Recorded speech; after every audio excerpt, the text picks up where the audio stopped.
वेदों की निश्चित घोषणा है कि धन के द्वारा अमृतत्व पाने की कोई आशा नहीं है। इससे स्पष्ट हो जाता है कि सकाम कर्म मुक्ति का कारण नहीं हो सकता। अब इस चीज़ को वो क्यों बता रहे हैं, स्पेशली एक श्लोक क्यों लिखना पड़ा उन्हें अलग से, जबकि हमने इससे पहले वाले श्लोक में देखा था कि वो बोल ही रहे हैं ये सारी बात कि चाहे कोई कितने भी शास्त्रों के उद्धरण देता रहे।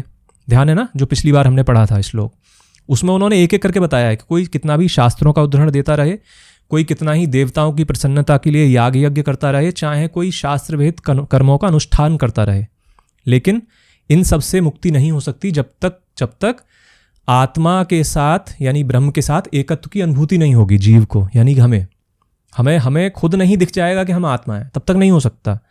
खुद नहीं दिख जाएगा कि हम ब्रह्म हैं, तब तक नहीं हो सकता। एकत्व की अनुभूति का मतलब यही है। आप बाहर से कुछ भी करते रहो, कोई मुक्ति नहीं हो सकती। और मुक्ति का मतलब भी हमने क्या लिया था कि मुक्ति का मतलब ये नहीं है कि क्या बात है मुक्ति। अब इसमें बोल रहे हैं कि अमृतत्व पाने की कोई आशा नहीं है। अमृतत्व का मतलब भी मुक्ति ही है। अमृतत्व का मतलब है कि जहाँ कोई डर नहीं है, जहाँ अमरता है। अमरता का मतलब ही यही है कि उसके अंदर कोई डर नहीं है, क्योंकि उसको कोई छीन नहीं सकता उस चीज़ को। दरअसल होता क्या है कि जितने भी संत हैं, ऋषि हैं, ये एक ही बात को 1000 तरीके से बताते हैं, 1000 बार तरीके से बताते हैं एक ही चीज़ को। और वो क्यों बताते हैं? क्योंकि हमारे मन के 1000 रूप हैं, हमारे खुद के 1000 रूप हैं, हमारे अंदर 1000 सोचें हैं। और वो ये करके क्या करते हैं कि हमें ही, हमारे अहंकार को थोड़ा सा चोट पहुंचाते हैं, क्योंकि हम लगातार 1000 चीज़ सोच रहे हैं। वो बोल रहे हैं तुम्हारी 1000 चीज़ें एक ही जगह आके ख़त्म होती हैं, दूसरी चीज़ है ही नहीं उसके अलावा कोई। इसलिए उन्होंने भी अपने ही श्लोक तुम्हारी ही चीज़ों को, अलग अलग चीज़ों को उस एक चीज़ से जोड़ दिया, हर चीज़ को।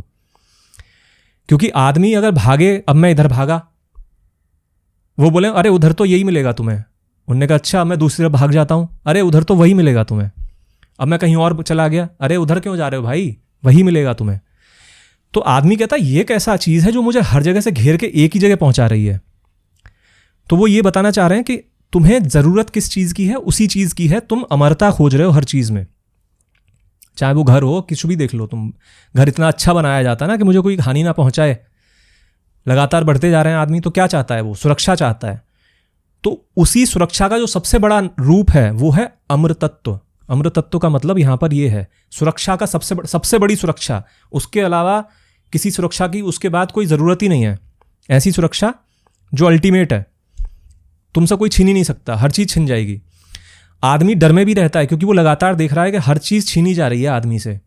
कल थी आज नहीं है, रात दिन देख रहा है वो। मेरे पिताजी पहले ऐसे हुआ करते थे और अब इतने बुजुर्ग हो गए हैं, देखकर भी घबराहट हो जाती है कि बताओ पिताजी को मैं ऐसे कैसे देख सकता हूँ बुढ़े होते हुए। फिर वो खुद को देखता है, अरे मैं भी हो रहा हूँ। तो ये चीज़ उसी चीज़ से जोड़ती है कि तुम्हें वो चीज़ चाहिए जो कभी नष्ट ना हो। तो वो क्यों बोल रहे हैं कि भाई पैसे की बात क्यों कर रहे हैं? वो यहाँ पर बोला गया है वित्तेन, वित्त से लिया गया है। तो वित्त सिर्फ पैसा नहीं है, पैसा भी इंक्लूड है इसके अंदर, हर तरीके का वित्त।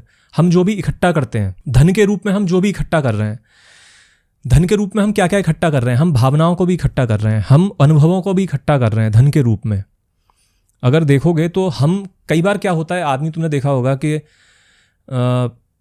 उसके पास पैसा ना हो तो कई बार वो जस्टिफिकेशन दे देता है कि अरे मेरे पास अनुभव है, मैंने ऐसा एक जीवन जिया है जो शायद बहुत कम लोगों को मिलता हो। समझ रहे हो बात को? होता है ना ऐसा। मतलब अपने जीने के स्टाइल को, अपने साथ हुए अनुभवों को, घटनाओं को आदमी एक धन के रूप में लेता है उसको भी। तो ये बोल रहे हैं कि भाई उससे भी नहीं मिलने वाला। एक्सपीरियंस तुमने जो ले लिए ना, उससे भी तुम्हें वो अमरता नहीं मिलने वाली है। तुम जो सोच के बैठ गए हो कि ऐसा एक्सपीरियंस किसे मिल सकता है।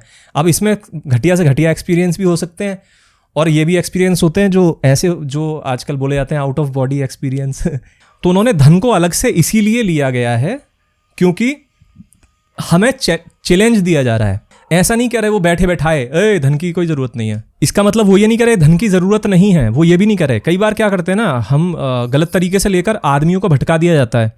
यानी कि अरे वो तो छोड़ने के बारे में बोलते हैं यार, जब देखो तब छोड़ो छोड़ो बिना बात के, और खुद अपना मज़े मारते हैं जो संत वगैरह होते हैं। तो वो गलत बात है।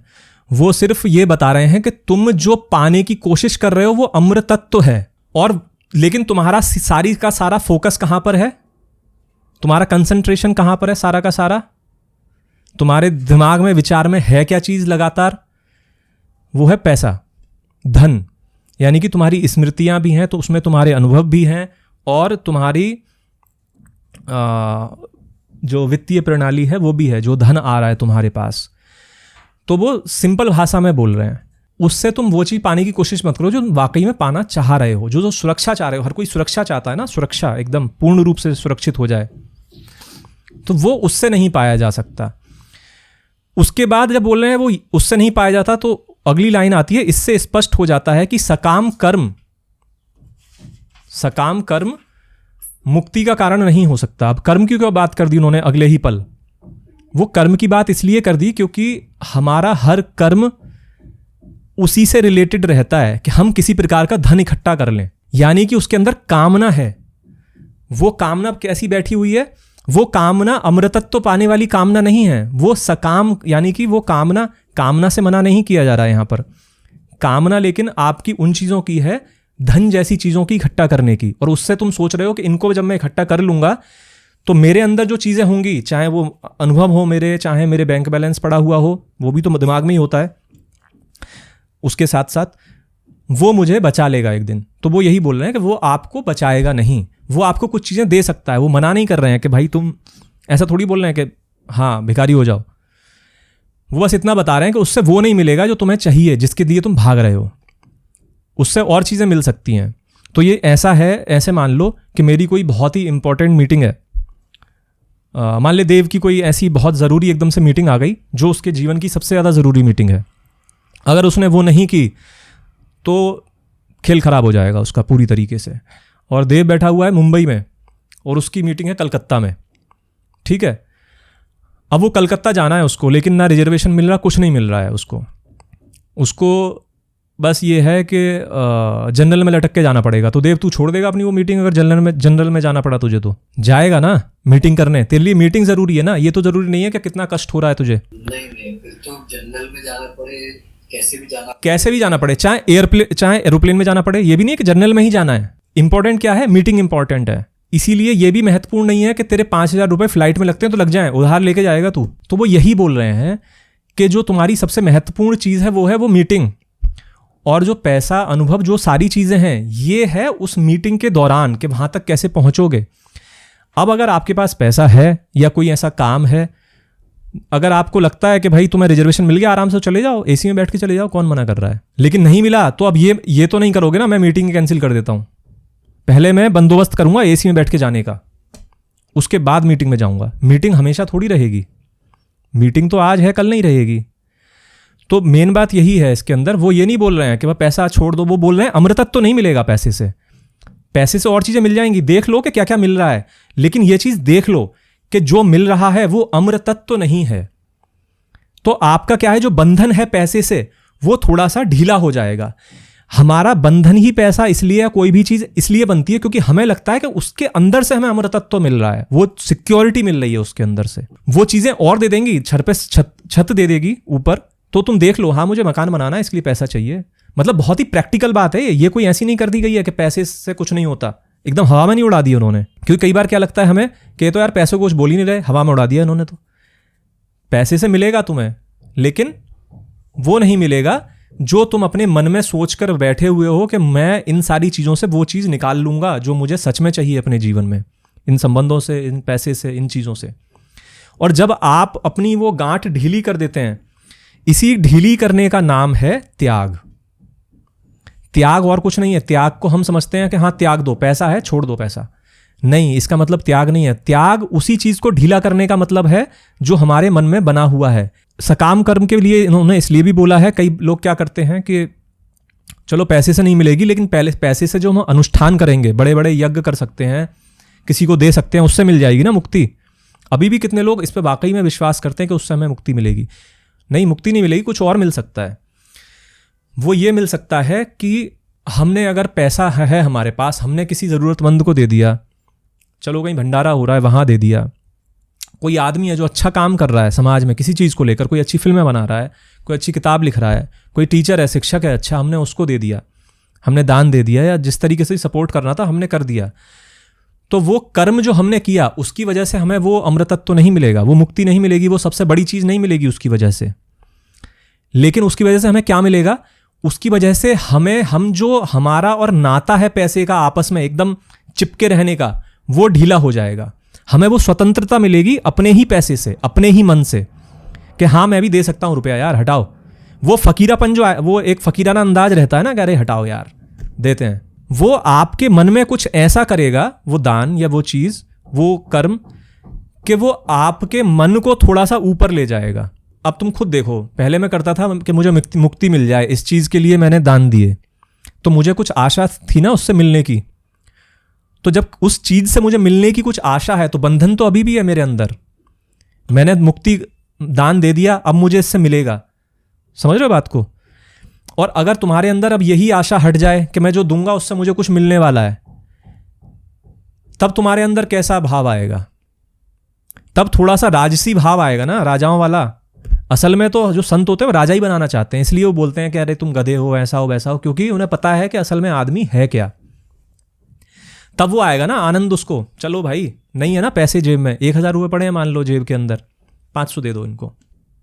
कल को कहाँ से आएंगे क्या होगा देखा जाएगा, कहाँ से आएंगे, क्यों दे रहे हो, क्या तो इससे मिलेगा कुछ? नहीं भाई, ऐसा कोई भ्रम नहीं है कि इससे कुछ मिलेगा। लेकिन तब आदमी के अंदर वो आता है, क्या ठीक है, इतने भी किसी चीज़ से बंधे हुए नहीं है कि ये बोलने लगे कि मैं कुछ दूंगा तो मुझे मिलेगा। नहीं चाहिए, पकड़ो, तुम ले जाओ। बल्कि इस श्लोक का जो मतलब था, इस श्लोक का मतलब बाकायदा ये नहीं था कि पैसे से ये नहीं होगा, वो नहीं होगा, पैसे की ज़रूरत नहीं है। यहाँ प्रैक्टिकलिटी की बात की जा रही है कि हम क्या सोचकर कोई चीज़ कमाते हैं, पैसा हम क्या सोचकर कमाते हैं, हम अपने रिश्ते नाते या सामान हम क्या सोचकर लेकर आते हैं, है ना। उस सोच के बारे में बात हो रही है कि जो तुम्हें चाहिए वो इससे नहीं मिलेगा, इससे कुछ चीज़ें मिलेंगी। लेकिन क्योंकि हम क्या होते हैं ना, बड़े हाइपोथेटिकल आदमी होते हैं, हम ये चीज़ें रखते तो हैं अपने अंदर और दिखाते हैं ऐसे हैं क्या, ये इन सब से तो हमें बहुत बड़ी फ्रीडम मिल गई है। तुम देखोगे किसी को भी पैसे वैसे लेकर जब घूमेगा तो वो दिखाएगा ऐसे कि उसे सबसे बड़ी चीज़ मिली है। तो उसी का यहाँ पर अहंकार तोड़ा जा रहा है कि सबसे बड़ी चीज़ नहीं मिलेगी, चीज़ मिल जाएंगी, हेलीकॉप्टर मिल जाएगा, लेकिन ज़रूरी नहीं कि उड़ पाओ, अंदर से बंधे रहोगे। वो जो हेलीकॉप्टर अंदर से उड़ाता है वो एक कदम अलग चीज़ है। तो वो यहाँ पर ये बोलते हैं। तो इसी को ही थोड़ा सा विस्तार करके नीचे उन्होंने एग्जाम्पल दिया है इसी के अंदर, जो कि बृहदारण्यक उपनिषद का है कि ना कर्म के द्वारा, ना पुत्र के द्वारा और ना धन के द्वारा, अपितु केवल त्याग के द्वारा ही लोगों ने अमृतत्व प्राप्त किया है। तो पुत्र के द्वारा इसलिए क्योंकि पहले चलता था कि पुत्र जब तक नहीं होगा तब तक श्राद्ध नहीं कर पाएगा और मुक्ति नहीं मिलेगी। ध्यान है ना, हिंदुओं में जो हमारे उसमें चलता था, तो इसलिए उन्होंने ये सब चीज़ें, हाँ, तो इसीलिए उसमें, तो अब तुम खुद सोचो, ये हज़ारों साल पहले लिखी गई चीज़ है, उसमें भी पैसे की बात हो रही है। यानी कि हमारा जो आज है जैसा मन वैसा ही कब हुआ करता था, हज़ारों साल पहले। तो हम पैसे ले लेकर हमने इतने मॉडर्न तो बन गए, हम चीज़ों को डेवलप तो कर लिया हमने, लेकिन मन हमारा अभी भी क्या वो चीज़ पा पाया? मतलब हमारा का मतलब मैं ले रहा हूँ कि हम लोग वहीं से निकले हुए हैं। हमारा मन, हमारे पूर्वज जो उन्होंने कर्म किए, जो सब कुछ किया, क्या हमें वो चीज़ मिल पाई? कितनों को मिली? इन्होंने लिखा है कुछ लोगों ने ही अमृतत्व प्राप्त किया है त्याग के द्वारा। तो वो त्याग, वो वही त्याग है। वो त्याग ऐसा नहीं है कि जो था वो त्याग दिया। साधुओं को देखकर ज़्यादा बोला जाता है, सबकी मर्जी रहती है यार। ऐसा भी नहीं है कि वो कोई त्याग के चला गया है तो उसको बोलो कि अरे भाई इससे कुछ नहीं मिलेगा। किसी ने दे दिया तो दे दिया, उसके अंदर था कि दे दिया उसने। लेकिन वो असली जो त्याग की बात हो रही है वो उसी त्याग की बात हो रही है जो हमारे मन में पकड़ने वाली जो वृत्ति बैठी है ना, किसी भी चीज़ को भोग लूँ, ग्रहण करने वाली, उसके त्याग की बात हो रही है। जहाँ से हम सुख निकालना चाह रहे हैं वहाँ हमें पता लग गया है कि उस तरीके से नहीं आएगा, उस चीज़ से वो चीज़ नहीं आएगी, अमृत नहीं मिलेगा उस चीज़ से। तो क्या करोगे? उस चीज़ को तुम उस तरीके से उपभोग करना बंद कर दोगे। त्याग का मतलब बीवी का त्याग कर दोगे, पत्नी का त्याग कर दोगे? नहीं, पत्नी को तो तुम जो सोचकर भोगते हो, जब पता लग जाएगा कि वो चीज़ तुम्हें इससे नहीं मिलेगी, उसको उस नज़रिए से देखना बंद कर दोगे। त्याग हो गया उसका। समझ रहे हो? जो पहले था तुम्हारा अर्थ, जो तुम्हारे अंदर पहले अर्थ था, उसको लेकर पहले तुम जिस नज़रिए से देखते थे उस चीज़ को, अब तुम उस नज़रिए से नहीं देखोगे उस चीज़ को। यही त्याग है। यहाँ पर उसका त्याग हो गया। अब जब उस तरीके से नहीं देखोगे तो तुम किसी भी चीज़ को नहीं देखोगे। ऐसा नहीं किसी एक चीज़ को नहीं देखोगे, तुम्हारे लिए हर चीज़ का मायना बदल जाएगा। और इसी को बोलते हैं कि अंदर बदलते ही बाहर सब कुछ बदल जाता है। वो यही बोलते हैं, तुम जैसे जैसे अंदर बदलते हो बाहर बदल जाता है। और बाहर क्या तुम्हें सामने दिख रहा है वो भी बदल जाता है, मतलब रहता वही है सब कुछ। फिर तुम्हारी हर चीज़ बदल जाती है। तुम जो बाहर कर्म करते हो वो तुम्हारा कर्म करने का तरीका बदल जाता है, चुनाव करने का तरीका बदल जाता है। शाम को तुम रोज़ उठते थे और कहीं निकल लेते थे, कहीं मन बहलाने, यार यहाँ जा रहा हूँ वहाँ जा रहा हूँ, मन नहीं लग रहा, पूरे दिन कुछ काम किया, शाम को निकल लिए। लेकिन अब तुम्हें कुछ चीज़ें दिख गई हैं कि उससे कुछ नहीं मिलने वाला, तो हो सकता है तुम अब मन बहलाने के लिए उधर ना निकलो, तुम कुछ और करो। अब तुम्हें पता लग जाएगा, वो जब होगा तो पता लग जाता है कि अब मुझे क्या करना है, सामने दिखने लगता है। और सबसे पहली बात यह है कि तुम कम से कम उस चीज़ की तरफ नहीं जाते। जब तुम उस चीज़ की तरफ नहीं जाओगे तो दूसरी चीज़ अपने आप तुम्हारे सामने ही रखी रहती है, एकदम दिख जाती है। एकदम से हमें लग रहा होता है कि हमें तो एक चीज़ छोड़ रहे हैं, दूसरी मिल ही नहीं रही है, कैसे मिलेगी, हमारे सामने तो कुछ है ही नहीं, सब कुछ अंधेरा है। आज मैं जो भोग रहा हूँ मैं इसको भी ख़त्म कर दूँ तो अगली चीज़ कैसे मिलेगी? तो बात वो है ही नहीं। जब तुम्हें दिख गया कि उससे नहीं मिल रहा है तो तुमने जैसे ही छोड़ा, मिल गया तुरंत। क्या मिला?